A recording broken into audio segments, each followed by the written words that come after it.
Welcome. This is all minus one quick shots. So, folks, today I want to talk to you a little bit about hypocrisy. Not that this is anything new, right? Hypocrisy abounds. What does this word actually mean? Well, I've talked about it a little bit before. Hypocrisy is a term that we use often that represents the idea that people say one thing and do another. But it's a little bit more in depth than that. What hypocrisy truly, really is you being a faker in life, a pretender. The word is common within our vernacular because we come from a Christian history and is the word that Christ used against the religious rule of the day. That is the Pharisees and the Sadducees, the Sanhedrin. The religious leaders were a burden to the people of Israel. They were a burden to the Jews of the day. And with that, they were also greedy and evil. And because they were greedy and evil, Christ called them hypocrites because they pretended to be righteous while preying upon the people. And that brings me to this. The hypocrite to end all hypocrites, if you would, but not really, because this is quite common in the race grift. And that is BLM founder is branded a fraud after buying a $1.4 million home in an upscale, mostly white enclave, neighborhood that has almost no black people in it, by the way. It says right here, the district in which the BLM founder will now live is 88% white and 1.8% black. So I guess the rest of those are Hispanic or Asians. That's generally the breakdowns that we give these things. So this is Patrisse Cullors, and she is a Marxist. A millionaire Marxist. Imagine that, a champagne socialist. Imagine someone out there who believes in socialist ideologies and has enough wealth to buy a $1.4 million home. Now, it is also in LA, so $1.4 million might be a house my size, which is not very large.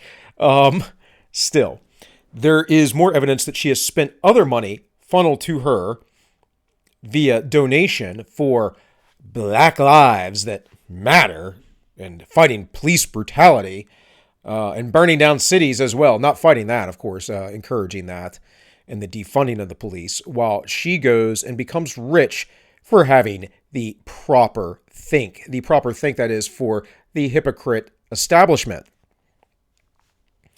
It says BLM brought in $90 million in donations last year. It emerged in March. No, actually, there was a Black Lives Matter organization long before that got defunded, and the money went to actual inner city kids and police agencies and working together. The organization was then defunded, and that money stripped away from the man who created that organization many years ago, I believe back in 2012-ish or prior.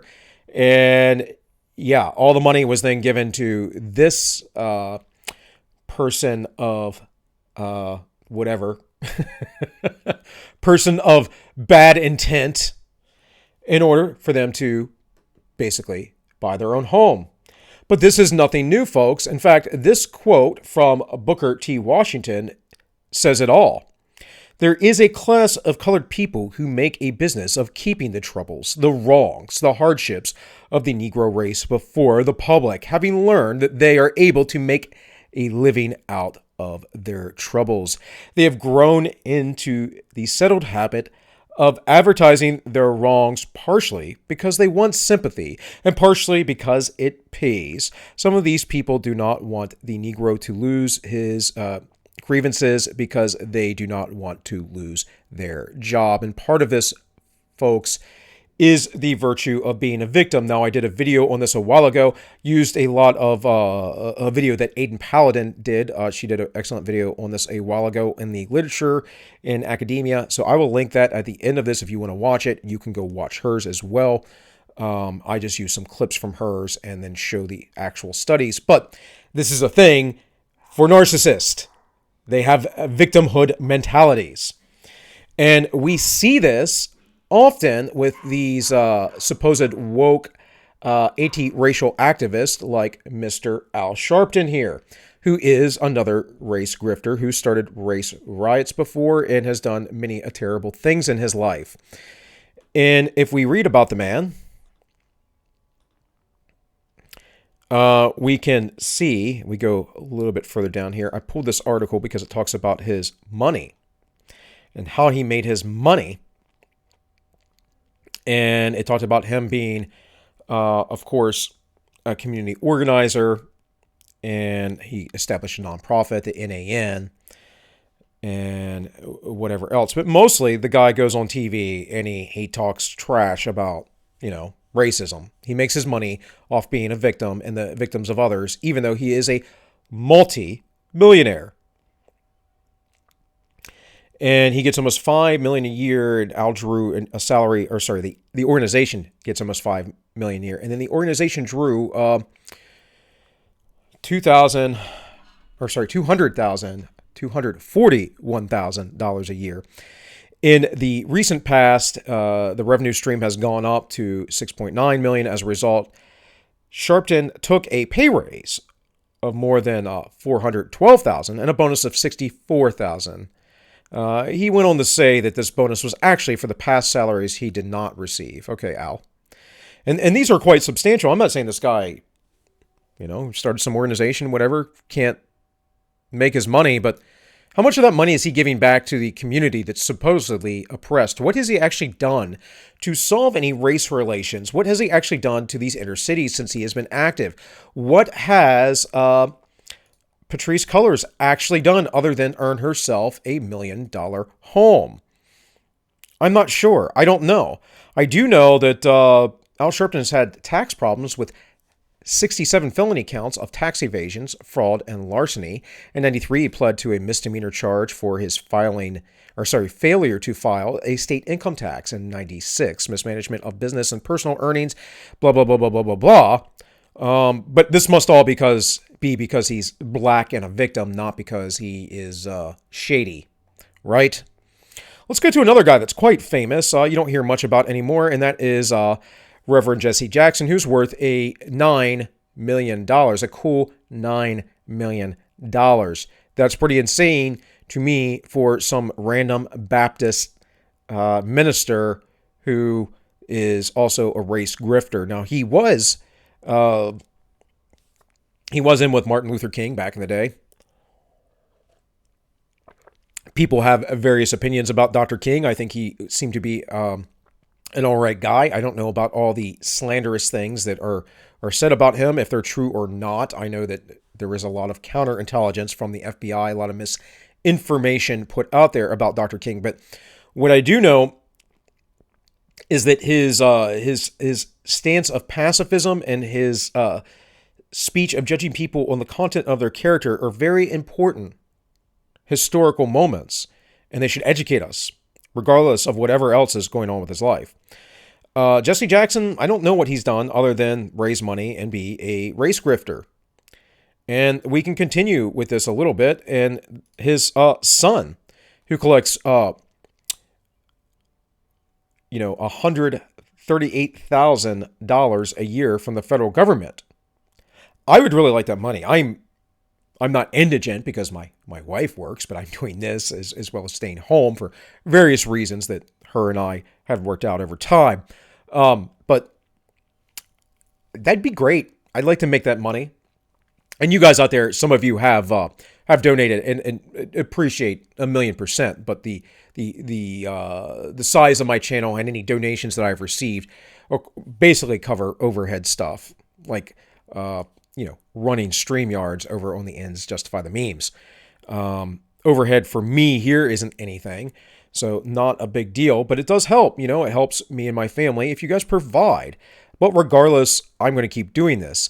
On the other hand, I see this pattern of people like Patrisse Cullors or Al Sharpton or Jesse Jackson, and then here Jesse Jackson's son, who was in Congress. It says he receives a large amount, $138,000 a year, more than he made as a freshman congressman in 95. Most of that, about $100,000, is workers' compensation and tax-free, according to Chicago attorney Barry Schatz, who is representing Jackson in his divorce proceedings. The rest of Jackson's benefits are Social Security, disability insurance payments, some of which may be taxable. Again, this guy is wealthy. I don't know what his disabilities might be. Obviously, his father being Jesse Jackson grew up in politics. I don't know why he needs this money, but this is kind of how it goes. The rich keep getting richer. It says Jackson, a Chicago Democrat, spent 17 years in Congress before resigning under FBI investigations. I wonder why. He pleaded guilty in 2013 to using his $750,000 in campaign cash over several years for vacations, luxury good, celebrity, memorabilia, and other items at the time. And I could go through the entire article, but what does this point to? Well, it points to the same thing as Patrisse Cullors and the rest of them and anyone else. And this isn't even a racial issue. It's just that that's what BLM is about, right? It's about somehow nobody cares about black lives, which isn't really true considering that their main issue is police brutality and unarmed black deaths, which was a minimum number, less than 30 the other year. Or altogether, I think black and white, very, very, very rare occurrence in the United States with millions of interactions. On the other hand, though, they don't care about the 20 people that are killed every week in Chicago and Baltimore. They don't. Not a peep comes from them.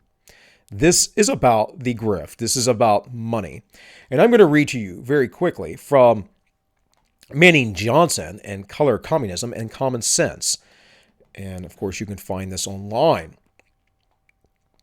And just a few excerpts from a few chapters before I get going here. It says, ironically, after more than 3 decades, the Reds can't eliminate race prejudice from their own ranks.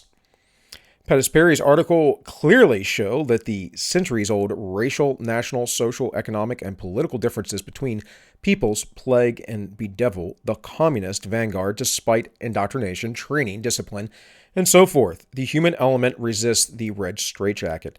Naturally so, because you cannot level everybody off, toss them in a pot, and stir them up without producing a social disorder. The top white communist leaders know that racial, as well as other differences between people, have existed over the long span of years and will continue to exist even after centuries of re-education under communist rule. They also know that these differences can be used to play race against race, nationality against nationality, and class against class, etc., to advance the cause of communism. And here is the rub, folks. It not only advances the cause of communism, it makes these divisions deeper because communism is inherently a collectivist, tribal, materialistic ideology, which fights for the scarcity of resources and the distribution of that scarcity of resources. And only the people who are the priest class, only the people who are the bourgeois, the champagne socialists, can dictate to you how things should be, and only they are moral enough to have wealth and obtain it, while the rest of you must be brought down to the lowest common denominator. On the other hand, free markets, laissez-faire capitalism, free exchange encourages the breakdown of tribal lines because that's what trade does. That's what skilled labor does. I say, oh, you're good at that. Let me use you. And someone goes over to me and says, but Bill, that's a colored fellow, as they used to say back in those days. Now they would just say, Bill, that's a person of color. Like it's any different, right? In any case, aside from me being facetious there, someone says, Bill, we don't talk to those folks, right? Something stupid. And it'd be like, why?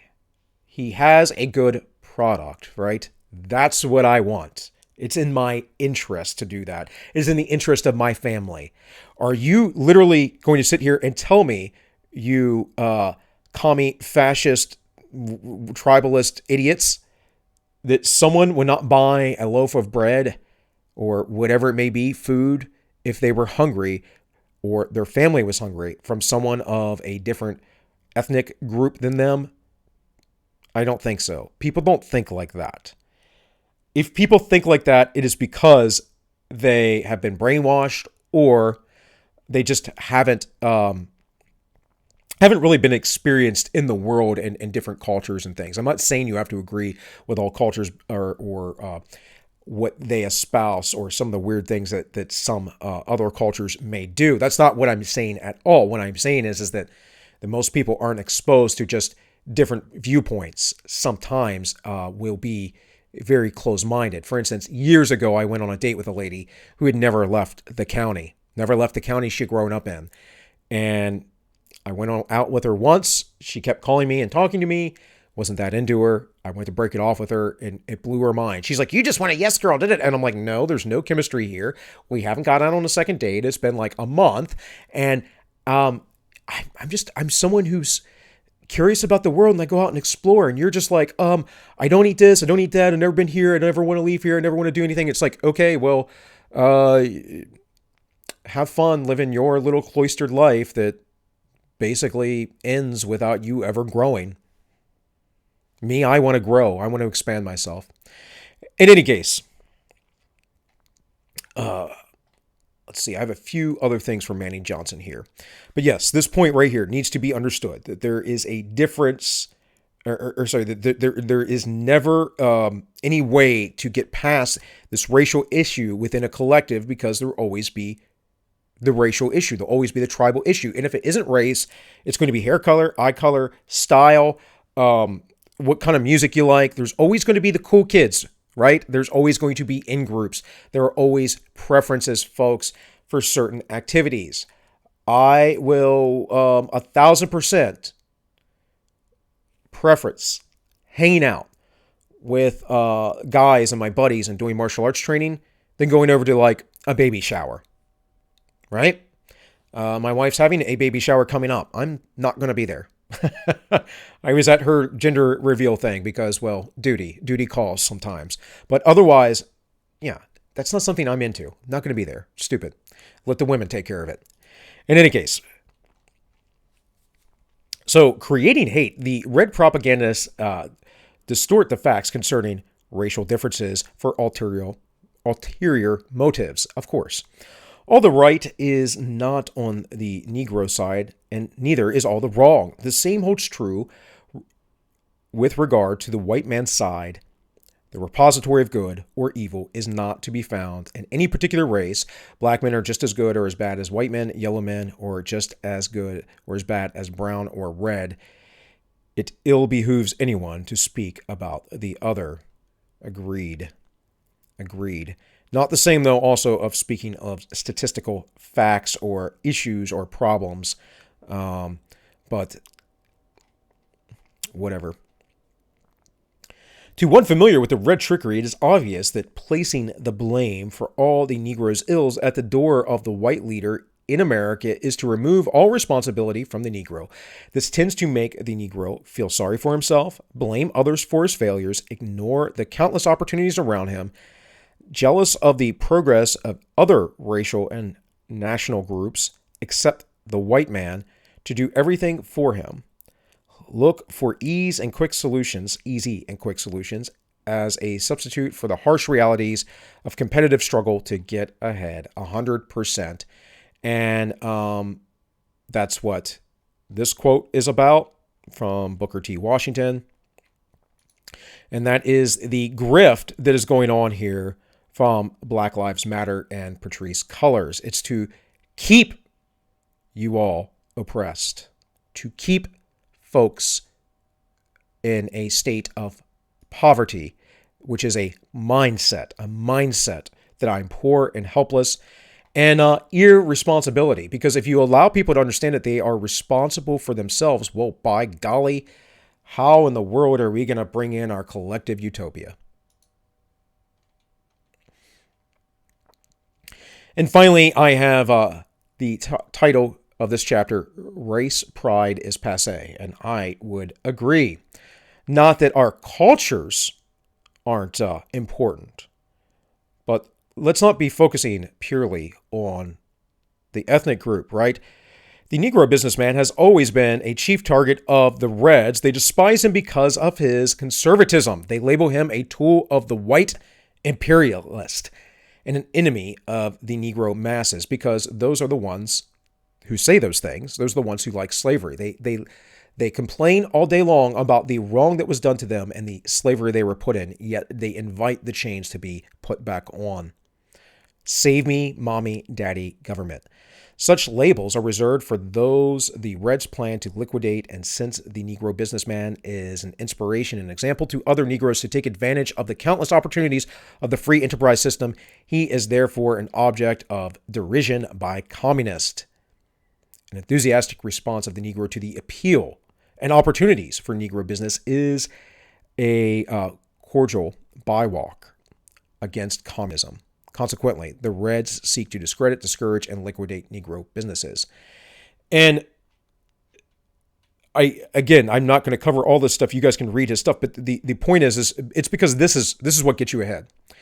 In American black culture, the grift is what gets you ahead. They believe this. It's the hustle. Now, not through and through. In fact, most black folks are really conservative, actually, in my experience. But you have this narrative, and then you have the gang problem, and then you have the brainwashing that the Democrats will save them. Of course, that's just not true at all. And what all this reminds me of is what Malcolm X talked about. Because Malcolm X was different than Dr. King, and that he believed in basically blacks and whites segregating, not by force, not by the government, but on their own. And he said, be wary of the white devil, the white liberal, who is there to entice you, because you're just a political pawn for them. Well, it's no different for the other side of this, for the leftist race grifters. And all these people pushing socialism and communism, and the founders of BLM buying multi-million-dollar homes should point to the actual content of their character. And it's only about the hustle to them. But for them, this is an appropriate hustle, because they, being oppressed, somehow buying million-dollar homes is oppressive, but they being oppressed can represent all folks and can do all things while they get rich and watch the rest of the community go nowhere. In fact, what we saw last summer is the rest of the community destroying itself. And Minneapolis is sort of seeing that again, because there was another shooting and there's been a little bit of rioting, which will probably continue or pick up. Whether Chauvin is acquitted or not won't matter. There will be rioting. I don't think it'll be as bad as last year. But again, the larger point is people like Patrisse Cullors are true hypocrites. They are true fakes. They are true actors. And they become rich, and the communities never, ever, ever get better. In fact, what we've actually seen since leftism has just infected every single ounce of the communities, the downtrodden communities, and the cultural narrative. Because it has done that, what we're seeing is more dilapidation. We've seen this dilapidation over time. It was the leftism with welfare that got the fathers out of the homes in the first place, right? The food stamps, all of the things that prop up these women to stay single, these children not to have fathers, these families to be split apart, these homes not to be stable, for the gangs to come about. Then you have the drug war, of course, which is an issue that exacerbates all of this. There's just so much, folks. But one thing I can tell you is the solution to this is not giving your money away to grifters on the left or on the right, but I don't really see a lot of grifters on the right per se, but definitely grifters on the left who espouse communism yet act as capitalists because they are fakers and actors and hypocrites. That's not the solution at all. And the solution would be something more like have less government, get back to local solutions, have less centralization, decentralized, and get back to your community. It's like every problem we have in the United States is an issue of the scale. And we are disproportionately scaled right now, folks. And there is no accountability because of it. In any case, that's all I have for today. This has been All Minus One Quick Shots, and I wish you all well.